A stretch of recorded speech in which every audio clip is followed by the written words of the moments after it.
Hi, everybody. Welcome. Hope you can all hear me. It's really great to see. I love all the waving. Thank you. My name is Laura Werlin, and like you, I am a major cheese lover. I've been writing about cheese for about 20 years, and my first book, called The New American Cheese, featured profiles of cheesemakers around the country. One of those cheesemakers is with us today. The other two are newer than that, although one of them was featured in a subsequent book, and the third one has yet to make it into one of my books, but we'll see. We'll see what happens then.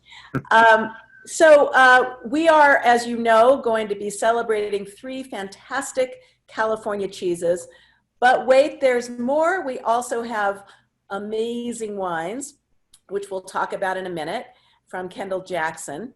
And what I want you to do, in addition to paying rapt attention to everything we're going to say, of course, is feel free to utilize the chat function. We won't be getting to most questions probably until the end, but feel free to enter them whenever you're motivated, and somebody's going to be writing those down, and we will get those toward the end, as I said. All right, so just to be sure you all know, when we get into the cheese tasting and the wine tasting, the cheeses in order, as the slide that you saw said, is Nicasio Valley Cheese Company's Foggy Morning is the first cheese. The second cheese is Cowgirl Creamery's Mount Tam. And the third cheese is Point Reyes Farmstead Cheese Company's Quinta. Okay, and then the wines are, well, they're going to be the Kendall Jackson Chardonnay and the Pinot Noir. But one of the things we're going to talk a lot about pairing, not just about the individual cheeses or the individual wines, but also the pairing. And one of the things about pairing that matters is, although I call it cheese and wine pairing, it's important you taste the wine before you taste the cheese. And that's because cheese has a much greater impact on the flavors and everything in the wine than wine does on the cheese. So with that, what I'd like to do is, before we talk to Randy Ullum, who is the head wine master at Kendall Jackson, we're going to see a little video behind the scenes at Kendall Jackson. Let's roll it.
I love that video. It makes me so happy. I've been lucky enough to have gone to those gardens, and they're really special. So with that, I want to welcome Randy Ullum. Randy, wave your hand in case, I don't know what people are seeing exactly. There you are.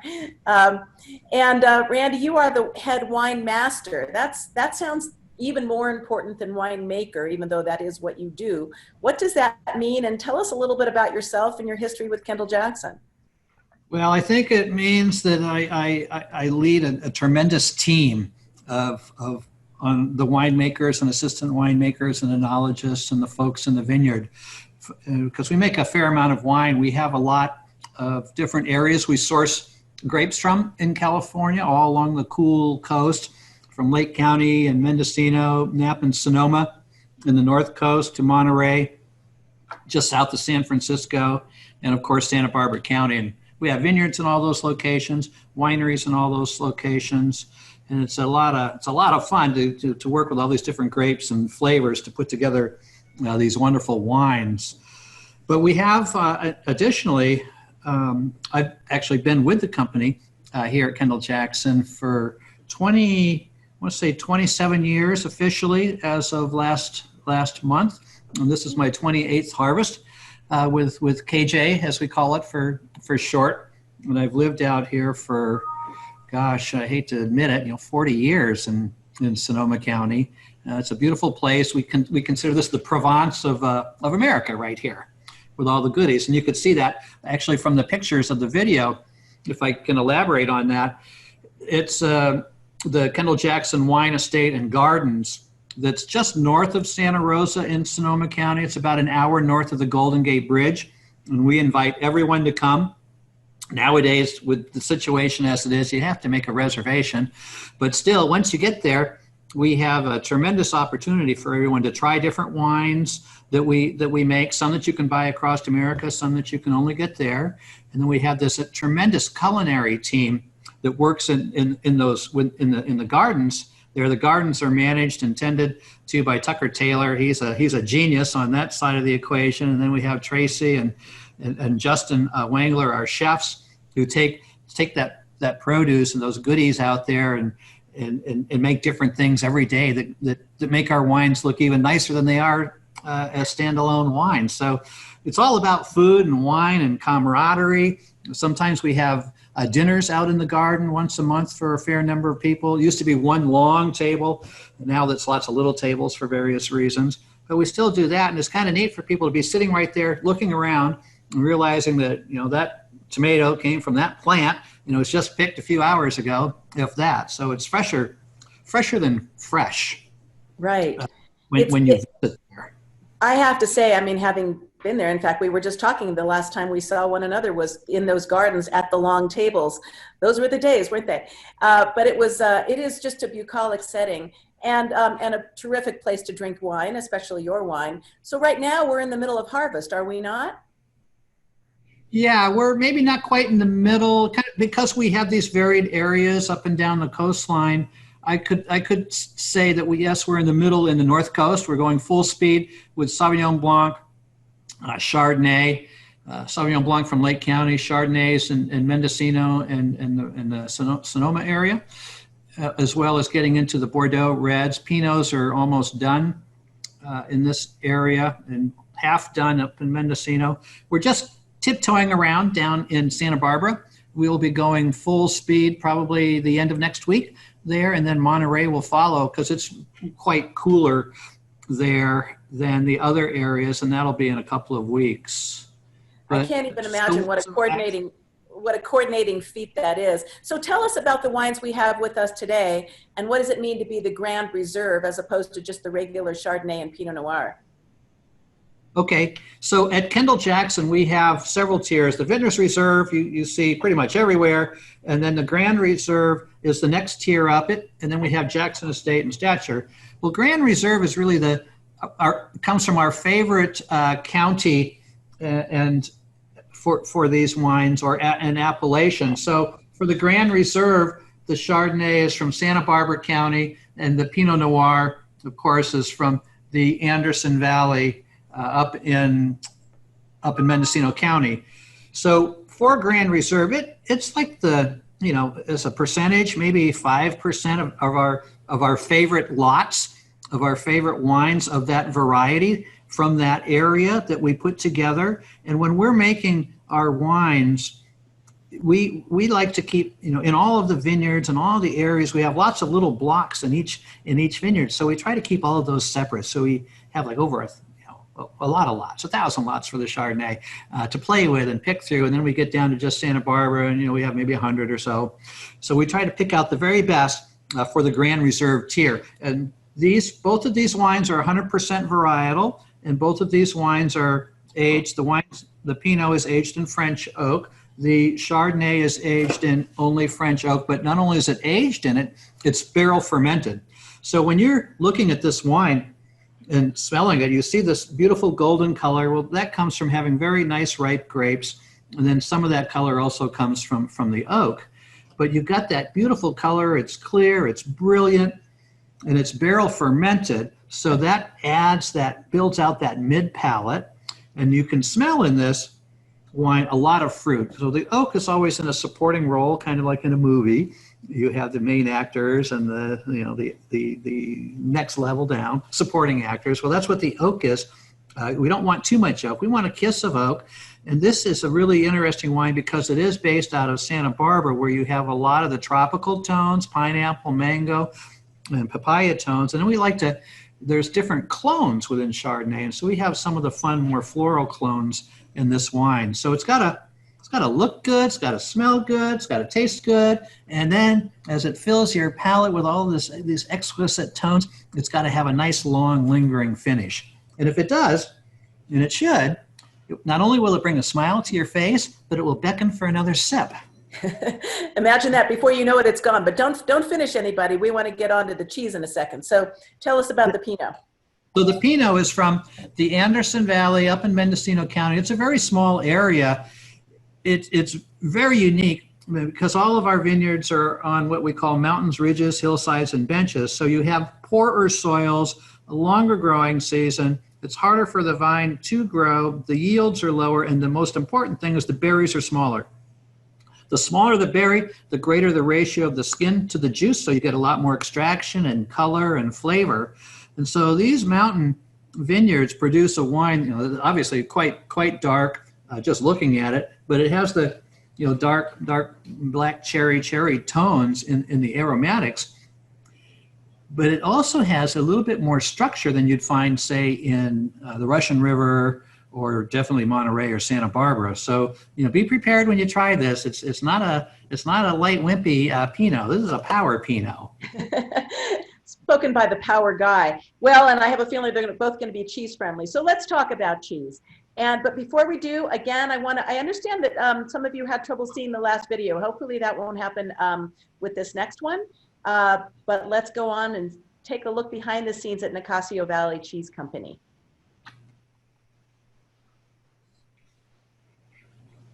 Hopefully.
Such a wonderful video. With that, I'd like to welcome Rick LaFranchi from Nicasio Valley Cheese Company. So Rick, first of all, who are those people in the old photo? What was that? Okay. First of all, thank you for inviting me to be here today. I'm very grateful for this, a great opportunity to show our cheese to people who probably never experienced it before. The first picture was of 5 younger people. That's my father, who was the biggest one on the far right. and ended up with three brothers. The little one ended up to be a high-powered attorney, the one sitting on his big sister's lap. And he was practicing in Santa Rosa for many, many years. The second picture was actually my father's family's first trip back to Switzerland in 1931, and it was my grandfather's first trip since he left in 1910. Well, so I mean, you started the ranch was started in 1919, I think. Is that right, or something like Right. that? Father took over the ranch in 1919. He'd been partners with his future brother-in-law for a few years prior to that. We're not sure exactly how that all worked out. But Okay. anyway, he took over control of the ranch in 1919, married our grandmother in 1920. So, And you are California's only organic farmstead operation, correct? that is right. Yes, we And are. so will you explain what farmstead in that context means, or any context? Farmstead means that the milk is produced on the same land that the cheese is produced. And Right. so we're very fortunate. We're an organic farmstead. So we have an organic dairy herd and we make organic cheese. And you've been making it for 10 years? 10 years. Yeah, it's gone by Right. quick. Yeah. So already we can see the hand of the next generation, because your niece, I believe, is the one who made that video, right? Absolutely. Kendall, who's a junior at UCLA, did a phenomenal job on the video for us. Yes, she did. Chopped up a little bit, but it's very well done. She did a great job. It's great. Well, tell us about the first cheese, Foggy Morning. Tell us about the name. And I think of that as your flagship cheese. I don't know whether you do, but I do. And so tell us about it. It's our best known. It was our first cheese, and it certainly is still today one of our very best sellers. The name Foggy Morning came from my mother and niece, who one early morning were up there. We were trying to figure out a name for this new fromage blanc that we were making, which was the first cheese we had available because it's ready 4 days after it's started, basically. And they came up with the idea of Foggy Morning. The feeling was it was similar to that stepping outside on a frosty, foggy morning out here in the country, and that first breath of air that's kind of foggy and crisp, and that kind of reminded them of the cheese. And so we went. I was just going to say, I mean, it looks like it. It looks it, and it's like a cloud too. So I want everybody to take a taste of it, and I want you to all pay attention, not just to the flavor, but also the texture. I call this sort of a combination of ricotta and panna cotta. I don't know, that's sort of to me what it's like texturally. Flavor-wise, it's really kind of like fresh milk, but so much better than that. It's got that tang, but real fresh flavor. And I mean, I just think it's a delicious, just cheese on its own. Although it lends itself a lot to anything with jam and toast, or with nuts and dried fruit or anything like that, I would imagine. Am I right? Yeah, it's the only limit to the use of this cheese is your own imagination, frankly. It pairs well with virtually, we say it's good with most any food or adult beverage, morning, noon, or night. It's kind of our thing. Oh, I like the way you all think. The adult beverage in the morning. That's pretty good. Well, a mimosa, it'd be delightful. Oh, got it. Well, let's get to those adult beverages with this cheese. So let's try it, I think, with the Chardonnay first. Okay. Hopefully everybody at home is playing along with whatever you've got at home, even if it's water. And so what do you think? You, Rick, what do you think?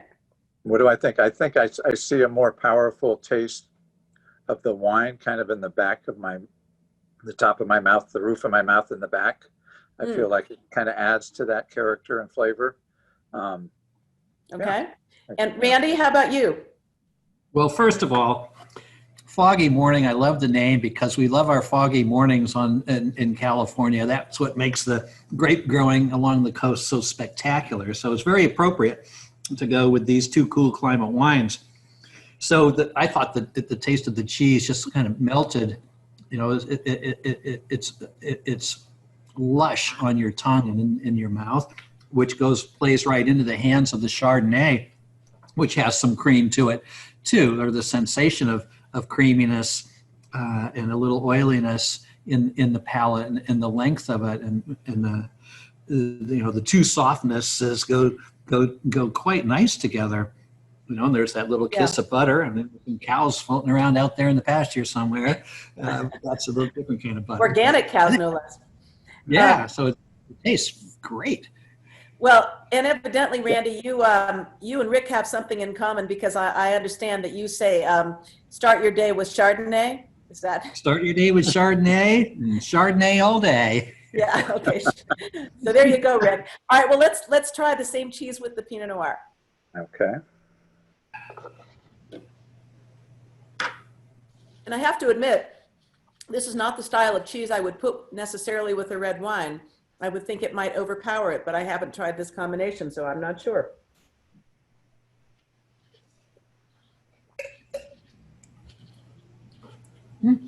I again with this get a feeling in the back of the roof of my mouth in the back. I can taste the cheese. I don't think the Pinot overpowers it. What we find with this cheese is it can pair with almost anything, and not be a bad experience. And I think that, I don't know, I'd be curious what Randy thinks about it, but I thought I got a flavor kick from like I say, on the roof of my mouth.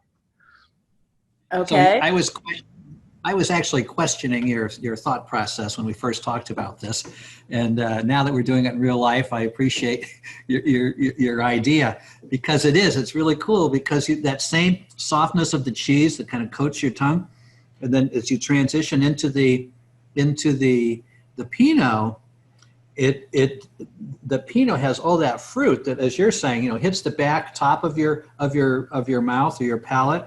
And then it has a silky essence to it that sort of integrates quite nicely with the cheese to boot on the finish. I never would have thought that, but good pairing. Yeah, good job, Rick. You know your cheese. And I just wanted to tell you, Rick, that one person said that they really love the Foggy Morning, and they're looking forward to trying Nicasio Valley Cheese Company's other cheeses. And someone else thought that this would make a good pierogi filling. So hard to disagree with that. Okay, we got to move on here. So our next cheese producer, in a way, probably needs no introduction. Most of you might have heard of Cowgirl Creamery. And if you haven't, welcome to Cowgirl Creamery, because it's a special operation on so many levels. They too make only organic cheeses, except that theirs are not farmstead, meaning they don't own their own animals, but they do buy organic milk. But before we get more into Cowgirl, again, let's watch another video.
is so cool. I mean, so I just want to point out the hands-on nature of the cheese making that we're seeing today, but also that we're benefiting from.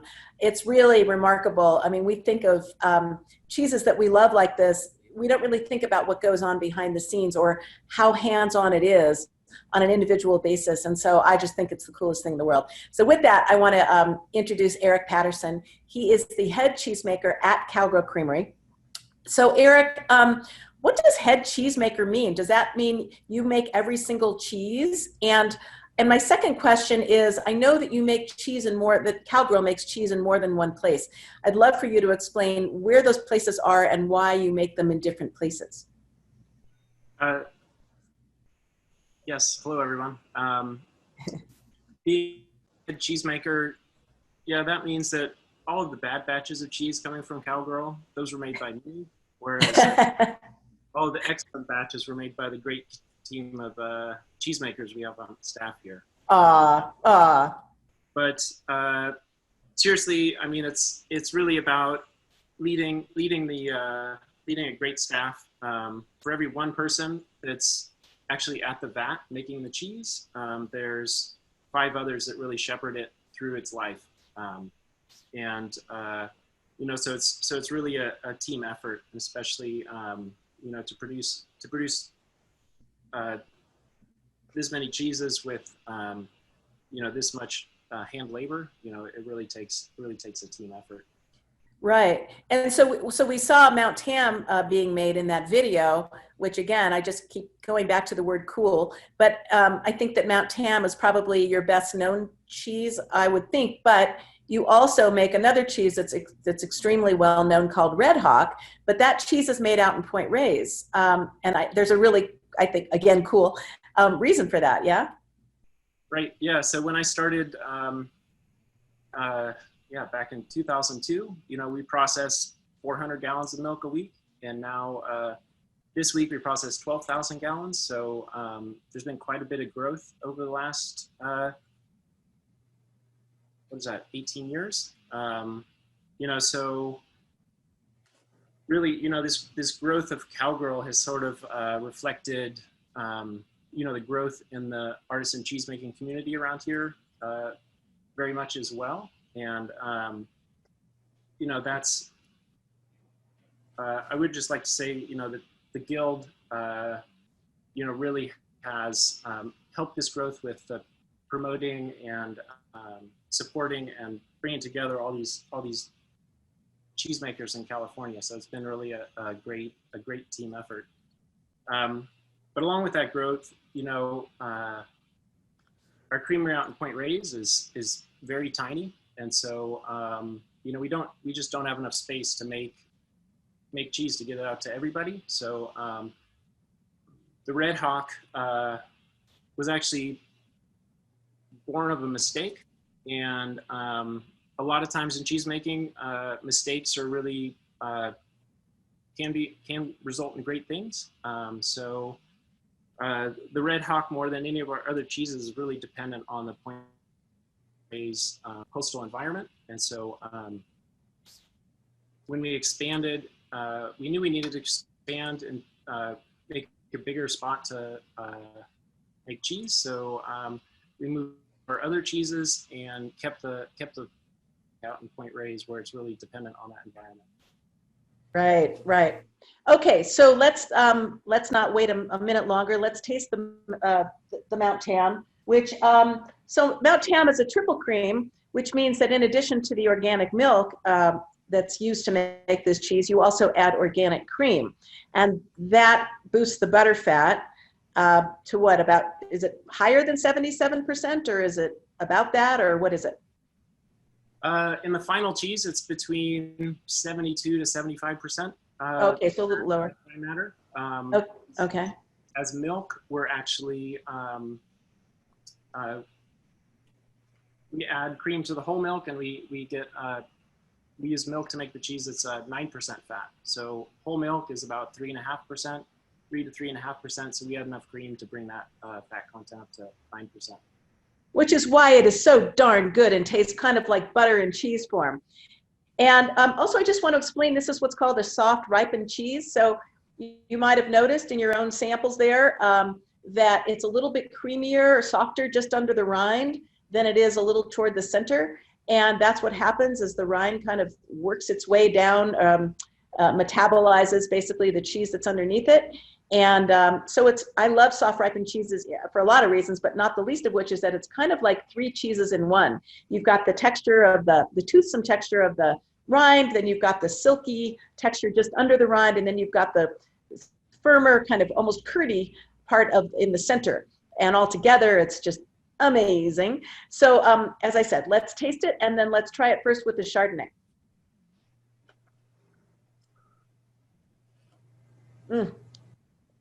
Eric, I think you should take full credit for making that cheese because it's so darn good. Kudos, Eric. So I like it with the Chardonnay. I expected to like it with the Chardonnay. It brings out kind of a little bit of caramel note, that's in I imagine from the oak in the Chardonnay, but also just the tropical fruit as well. And but the butter kind of comes back again from the Mount Tam behind the wine and kind of chases it and asks for another sip of wine, which the acidity really comes out too. And so then you want to have more cheese, and then you want to have more wine. And so it's the best kind of dance on the palate that one can ask for. But that's just me. So Randy and Eric, what do y'all think? Well, Eric, you want to start? Sure. I mean, the really about the Mount Tam is, so you'll notice it is a soft ripened cheese, but it's not like a lot of soft ripened cheeses. So it's always a little bit firmer than you might expect, like a brie or other camembert type soft ripened cheeses to be. So we actually use sort of a adapted Gouda recipe to make this. So it never will ripen to the point where it's runny all the way through. But the nice thing about that is that it really the lactic character of the heart of the cheese always balances out the richness of the triple cream. So you get a really nice balanced flavor throughout the cheese, which helps with wine pairing. Yes. So Randy, what'd you think? Well, this is like I'm in heaven right now because I love cheese, especially the soft ones, and I love Chardonnay and Pinot, of course. And this is my evening meal usually. Just cheese, get the crackers, cheese, and wine. Apparently, we should be doing this first thing in the morning, also, because it's an adult beverage. But when you taste the wine, which we've done, and then you kind of wait a little bit, and then you taste the cheese, and the cheese is just incredible. And of course, it comes on, with a heavy hit of what you expect from the soft cheese, and then you take a taste of the wine, and they kind of, they go bang bang, and they come together, and you have this sort of toastiness, and that then lingers and lingers, and then they start to kind of, each of them has their own little finish, but they're in parallel. It's almost like a harmonic balance and a wonderful ending with the tones of the cheese and the kiss of butter and tropicalness and floralness. There's some floral from the wine. I think there's a little floral tone actually from the cheese, or that's what happens when you blend the two together. So yeah. I'm in heaven. Well, I'm kind of there with you, and I will just say the cream in cheese, cow's cream kind of reads a little sweet on the palate. So when you say a floral note, that may be what you're referring to. I don't know, but that's what I get that too. That's why this wine is really compatible with it. And I just tried it with the Pinot. It's a very different experience, but the style of your Pinot goes really nicely with the Mount Tam as well. Eric, did you? Well, go ahead, Randy. Well, I was going to say, you'd think, gosh, here a lot of people probably are thinking we're somewhat nuts. Here's this beautiful, what you would normally have a cheese with white wine, and then you throw in a Pinot, just to sort of shock the system. But the same thing holds true, and and they're both different in their own way, but then they come back together, and you get this sort of rich, sort of toasty finish to it. It's quite wonderful. Yeah. Eric, And do you health. approve? You're the cheesemaker. Do you approve of the combinations? Oh yeah, these are really great. A lot of times, you know, with a really rich cheese, the acidity helps to kind of balance out the flavor profile. So both of these, yeah, the Chardonnay, I definitely got like that caramel and the butter finish, but yeah, the Pinot's really nice. It just balances out the richness of the cheese. Well, and the Pinot itself is balanced. It doesn't have like super strong tannins, which for people that don't know what that is, that's kind of a drying sensation in your mouth. It doesn't have that.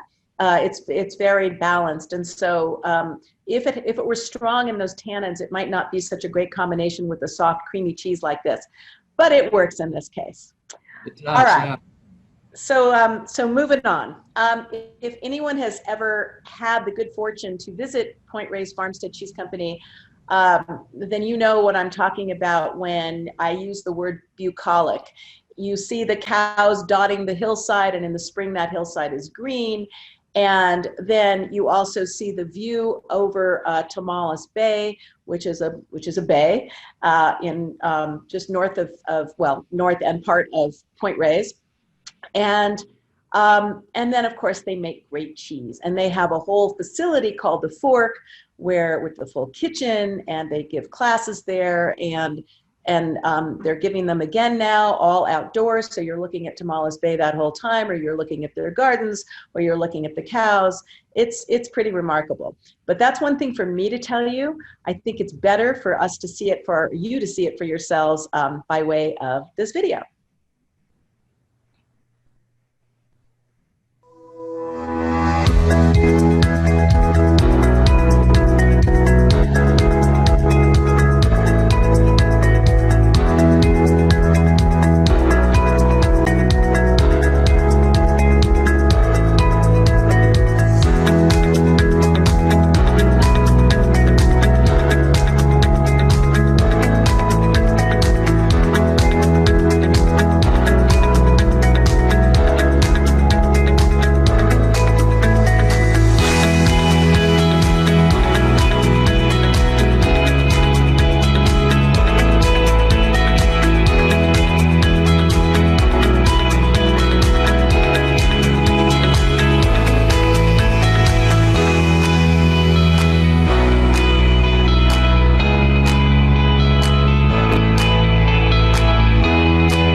Wow, that's just incredible. And it gives you a really, really great sense of place. So with that, one of our two guests from Point Reyes was lucky enough to grow up right there.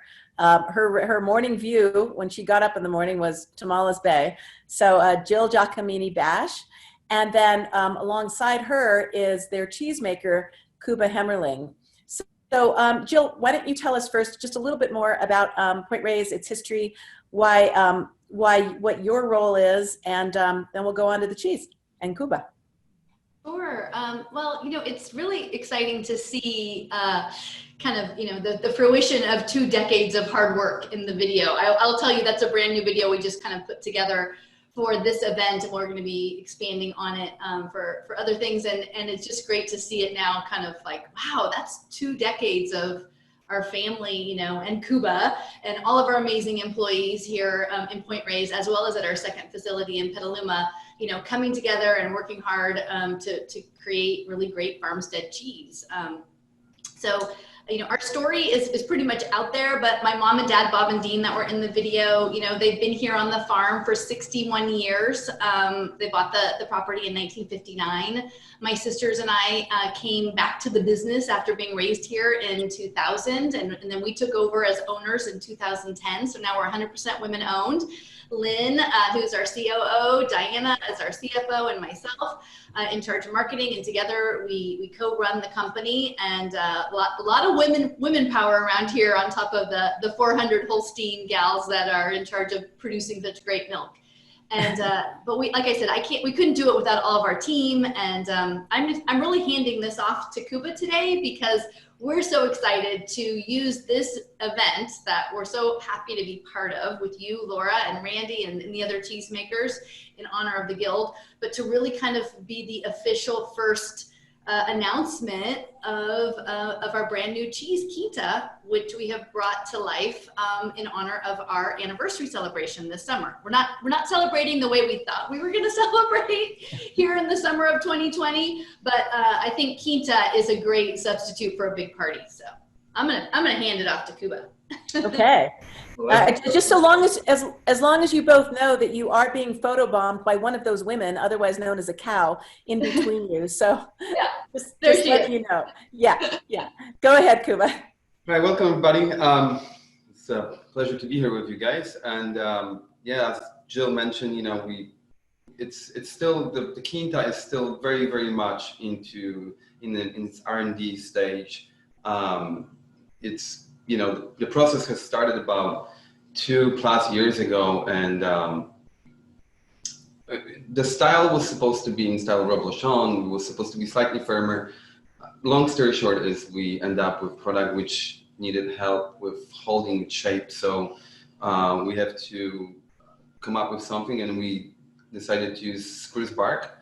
But we also, with that, we continue to evaluate this process and the product, and we wanted to add some more our local terroir, yeah, you may say. So so we are still experimenting with whatever is very abundant in our environment here around Tomales Bay, which is Laurel Bay, which you guys will see on top of the wheels. We apologize up front. There has been a mistake done during the shipping, and some of the customers probably did not receive the wheels with the bay leaves on them. We think about 2/3 of you got the Bay Laurel topped wheels, and about 1/3 of you maybe did not. So. But stay tuned. This is not all we're planning on doing with the Bay Laurel. There's gonna be more tricks we're trying to do to impair more flavors and aromatics of the Laurel Bay leaves. So we think that it's gonna make it very interesting product. But like I said, it's 2 years and we're still not quite done yet with having the recipe completely done. We're only making batches of 80 wheels at the time, so it's very small. There might be some customers who will actually have cheese which is a little bit runnier than the other, because there are some different ages we had to provide to the customers, because we're not able to even make enough cheese in one day to have the same batch for everybody. So that just comes to tell you that it's super small still, and we're still working hard to get that to the next level where we can provide a little bit more quantity out there.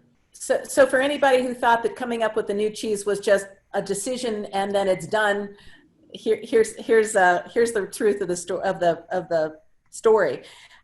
So I'm going to show people. So first of all, so this is spruce bark. It is spruce, right, Cuba? Okay. And then so you see, you might be wondering, well, how do I eat this? Do I cut the bark? Do I not? How do I do? What do I do? So what I'm going to do is I'm using a serrated knife. I find that to be the easiest. And I put it on a surface. And then, I don't know if you can see, maybe not. But I'm going to just kind of trim off that top rind. And it almost acts like a little flap if you get the right angle, which I've only sort of done. And I'm going to take that off for now. If it comes off in one full piece, then you can actually use it to kind of almost recover the piece. And then I have my handy dandy spoon, and whoops, and I'm going to just dig in. Woo! Dig in. So look at that. Oh. It's just super, super gooey, yummy goodness. I can't wait to try this. This is my inaugural taste, by the way. I actually, I'm going to leave the spoon behind. I'm going to eat the rest right now. Anyway, so tell me, before I dig in, what kind of flavors should I expect to find? So, so you should expect to have, you should get some bread notes, sourdough. There might be slight, like a kefir, lemony flavors to it. You'll get some earthiness and a little white mushroom from the penicillin, which is on the surface, and then there should be a small hint of woodiness coming through as well whenever you get closer to the bark.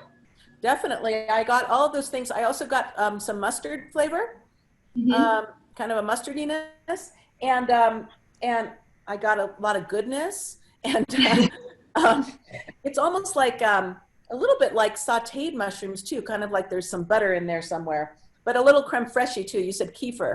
Yeah, and then there should be some sweetness from almost like a cream, like little butter like flavor to it. But like I said, it should be certainly spoonable. So don't get freaked out if you have a little bit runnier than some. Like I said, some wheels you guys might have received might be a little softer. But that's just natural thing what happens as the cheese ages, and it continues to get a little bit more runny. And then as well with that, the flavors are changing too. They become more savory. The lactic note from the cheese kind of dissipate, and you go into that savory note. You get more woodiness. The little bit of the saltiness comes a little bit more through as well as the cheese ages. So all those flavors kind of concentrate more and more as the cheese is aged. But it's very short shelf life product. It only lives about 70, 80 days. Oh, wow. Well, so this brings to mind two things. Earlier, somebody was asking what it meant to be runny all the way through, and I think that this is an example. When we were talking about Mount Tam, they wanted to know, and basically what it means, unlike with Mount Tam, which does not happen, many cheeses in that style and this one will actually become creamy, runny, spoonable all the way through.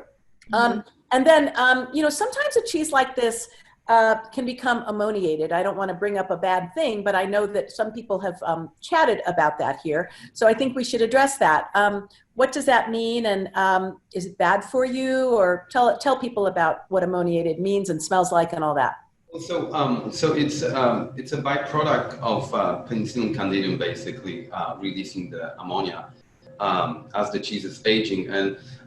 So I should bring a little background too. So you guys all still receive the wheels, which are wrapped in paper, which we actually working really hard to, and we were really working hard to try to get our actual packaging ready by the time we had this tasting. Unfortunately, things during COVID takes a little longer. So already the intent is this cheese will be actually sold in a box, and it's gonna have a shrink film on top. So it's gonna have a little bit more breathability. So hopefully a little bit of less ammonia will be present, but this is just natural thing what happens when cheese is aging, sits in a wrapper, and over time it's just release ammonia, which is nothing wrong with it. It's just as the cheese gets older. It just happens, right? Okay. Well, let's dig into the wines with this. I'm sure you haven't had a lot of opportunity to pair beverages with the Quinta because it's such a new cheese. But tell me what you think about it first with the Chardonnay, and then we'll ask Randy the same question.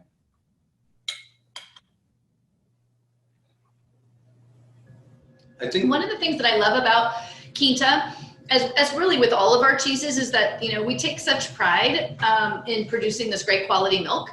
And Quinta, like our other cheeses, it's very cream forward. It's very milk, you know, focused in the flavor. And that's really coming through when I taste the Chardonnay. I'm getting a lot of the butter notes in the Chardonnay to kind of play off the cream notes in the Quinta. And I think it's a really, really nice pairing. You know, the acidity in the wine just kind of clears the palate. And again, like you were saying, makes you want to take another bite and another sip. Right. Yeah, Well, I think the butter note is really elevated with that Chardonnay. Yeah. Yeah, it really is. And also, you know, because the wine's been sitting out now for a while, so it's gotten warmer. And what I feel happens with wine, I say that it blooms. And so with that, the texture really emerges too, even more than when it's really cold. And so the texture of the wine and the texture of that creamy cheese, I think is, I mean, it's almost like this is the wine is the liquid version of the cheese, although the cheese is almost liquidy itself. But it's really kind of great together. Randy, what do you think? Well, I've done a terroirial tour of this this round of Quinta cheese with these two wines twice already. The first one was just on the edge, and then I decided to go for the deep dive in the middle. So just to get kind of interesting, because I was a little questioning the Chardonnay when I had the cheese from the edge there, because I thought that sort of earthiness and wittiness kind of overpowered the Chardonnay a little bit, and I thought it was spectacular with the Pinot. But then after you were talking about how it was more creamier and completely different at the dead center, so I took a deep dive into the dead center. I thought, oh my God, well, this is where it's at for Chardonnay, with the butterness, the softness of the cheese, you know, melding, becoming a synergistic experience with the Chardonnay. The kind of the two went hand in hand, and it going to the dead center eliminated what you guys were talking about, this little smokiness or earthiness or woodiness you get from the bark on the outside. That's which right. We'll talk about a little bit more with the Pinot, I think. Yeah. Well, we can go right into the Pinot, and then we'll go back then to Jill and Kuba about that. I was just thinking that exact same thing, that, you know, this cheese is very different. It's such a small format, but yet it's so different as you get closer to the rind, and that kind of umami, you know, essence really comes through to complement the earthiness in the Pinot. I think it's equally wonderful. It's just very different. Yeah, it's really like two cheeses. I mean, you really do get very different characteristics depending where you are, and also whether you eat the rind or not. My rind is very healthy, so it tastes good. It's just a different texture, but it makes a difference also with the pairing.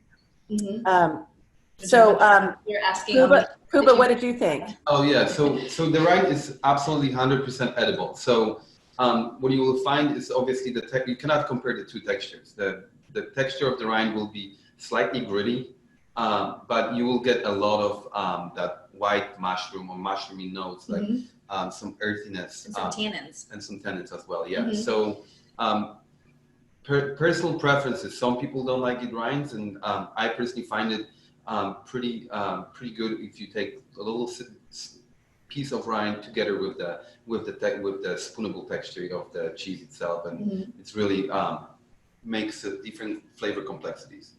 Okay. I do see that someone asked if they could eat the spruce bark, and no, sadly, you cannot. Or you can try, but I don't think your digestive tract is going to like it. No, we'll leave that to goats or something like that.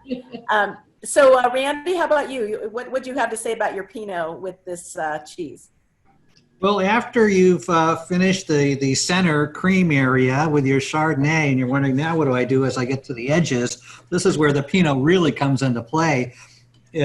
And it's really, it is that, as you guys all have mentioned, you're spot on with that earthiness, the woodiness, the mushroom, sort of foresty floor tone, which goes great because with Pinots, I mean, you have some forest tones, forest floor tones. You have some mushrooms. I mean, they go great. Pinot goes great with mushrooms. It goes great with the edge of your cheese. It goes great with everything. But it's really kind of cool to compare. You know, if everybody has this, you know, to do the sort of the geographical dissection of this cheese and taste it with the wines.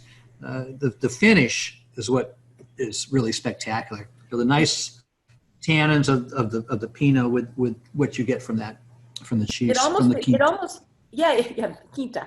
It almost brings out even more. I mean, the wine has plenty of structure, but it almost exaggerates that structure in a really good way. That doesn't lose the fruit. It's just really, really nice all the way around. I think we are really lucky to have been able to try the advanced preview of quinta, because it's not going to hit the market. Well, I don't know, Jill. When do we think we might be seeing this on store shelves? Do we know? As Kuba said, we're still kind of, refining the R&D process. We're working on the official dressing, we say, the label and the box, and it's going to have a lot of educational information about how and when to enjoy the level of ripeness that you have in your wheel, based on what your preferences are. And I also see a marketing opportunity that, Randy, maybe it's a 2 wine cheese, we're going to sell Chardonnay and Pinot Noir with every wheel. But the goal is to bring this cheese really to market towards the end of the year, maybe even the beginning of 2021. We all need something to look forward to right now, right? So we're going to add to the list. Well, and we'll continue to sell on a local basis. Sure. Since we're doing R&D, we are getting ready in mid-October to scale up. Still waiting for equipment from Europe. So as we're scaling up, we obviously will have more cheese to sell. So we'll have it at the farmers market, local stores, and and on our website for those folks that are maybe not local. Yeah. I was going to say we clearly from the beginning of this tasting, we heard from people all over the country, which I'm so happy to see. Welcome everybody from coast to coast. That's really spectacular. And so even though quinta might be a little longer in getting to you, as you just heard Jill say, you can go on their site and just like watch it fast and furiously until they have it available for you. So I want to, before we go on to questions, well, actually, two things. One is somebody asked what quinta means. It refers to farmstead in Portuguese, and that's because you're of Portuguese heritage. Is that right?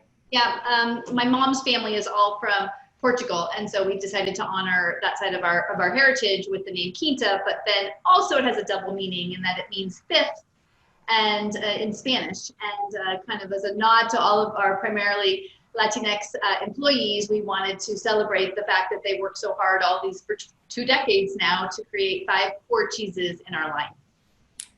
It's a lovely story.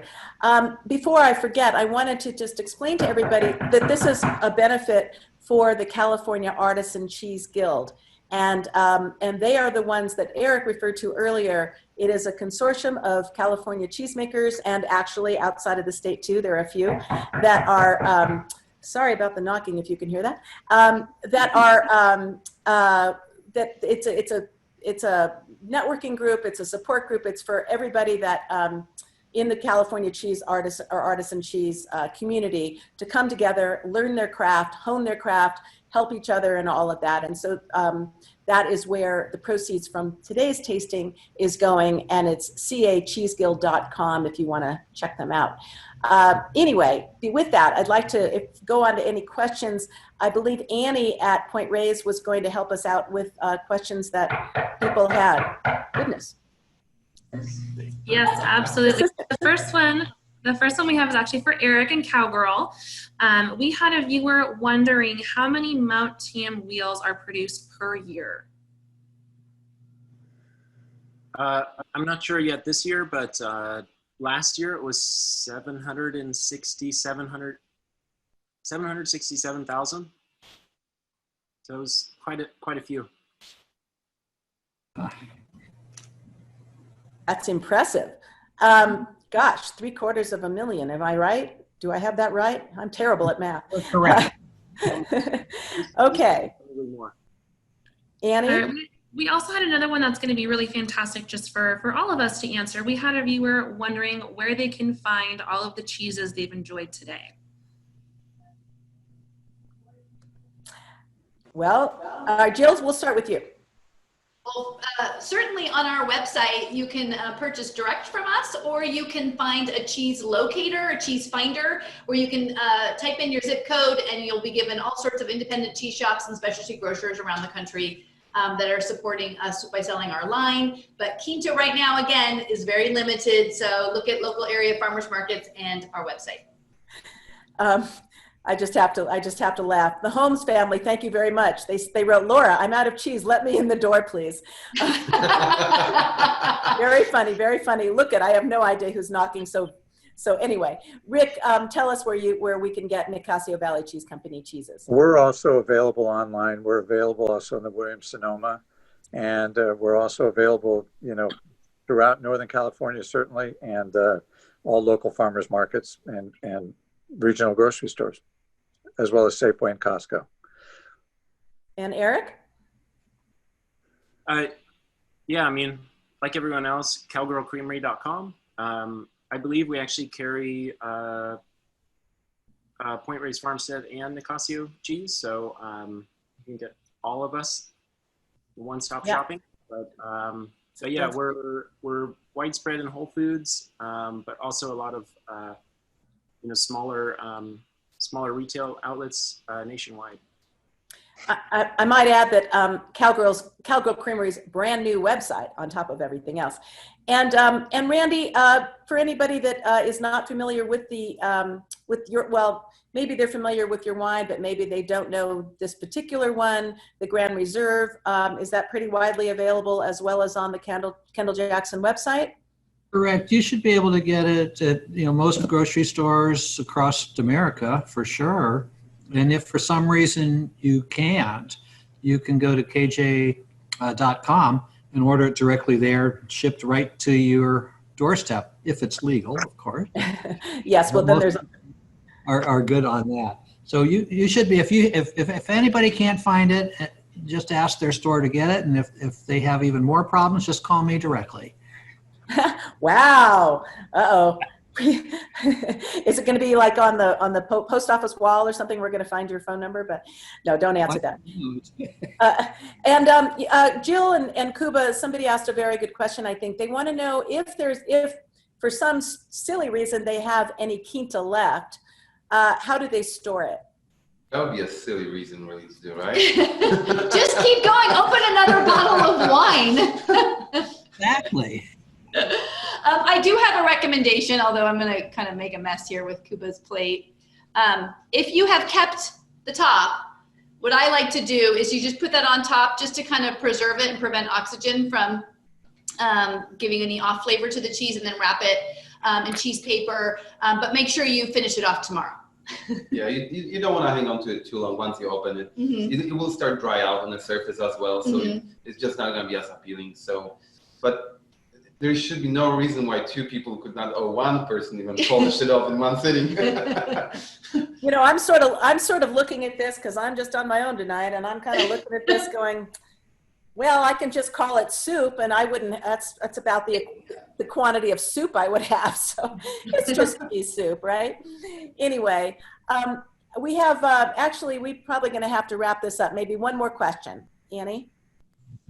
We do have one more question, and I think it's an excellent way to close it out. We had a viewer wanting to know a little bit more about the Cheese Guild and what they do.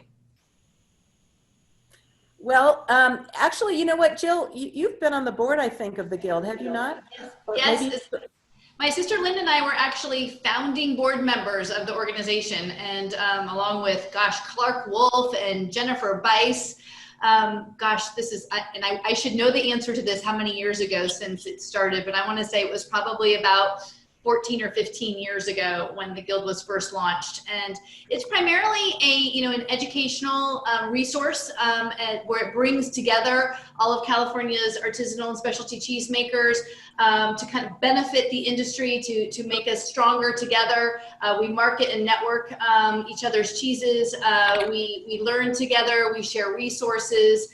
And it's really proven to be, a wonderful foundation for the growth of our industry here in California. I can't say enough about it. Our two major fundraisers of the year, the California Artisan Cheese Festival, which was scheduled to be in Santa Rosa at the end of March, as well as the SF Cheese Fest that was scheduled to be last weekend in San Francisco. Both were casualties of COVID, so were canceled. So we thank all of the viewers and guests today that came together to help support this as a fundraising event for the Guild, and there's going to be more fundraising events coming forward in the rest of 2020 as well as early 2021. We're not sure yet about the two big events next year, but fingers crossed that we'll be able to run them as normal. And you know, without everyone's support, the cheesemakers can't help use each other to stay educated, to stay networked, and to market their cheeses to create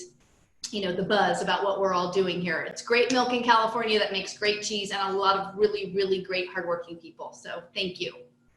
Yeah, thanks for that question. And I'd like to thank you and Kuba and Eric from Cowgirl Creamery, Rick from Nicasio Valley Cheese Company, and of course, Randy Ullum from Kendall Jackson Wine. You all are amazing people. You make amazing products. You make my life a lot happier because I love what you make. And it really, I can tell you I'm gonna have a great night. One person asked that we not turn the video back on again because she's licking her fingers and she thinks it might be an ugly sight. So that just goes to show everybody's really enjoying the cheeses. We couldn't do what we do, any of us, without all of you. So thank you for taking time on your Friday afternoon or evening, depending where you are, to enjoy some California cheese, California wine, and listen to the makers of both of those products. I hope you'll continue to seek out California cheeses and Kendall Jackson wine, and stay abreast of all that we're doing on each of our websites and wherever, social media, wherever you get your information. So thanks everybody, and thanks again to all the panelists. I really appreciate it. Have a good weekend.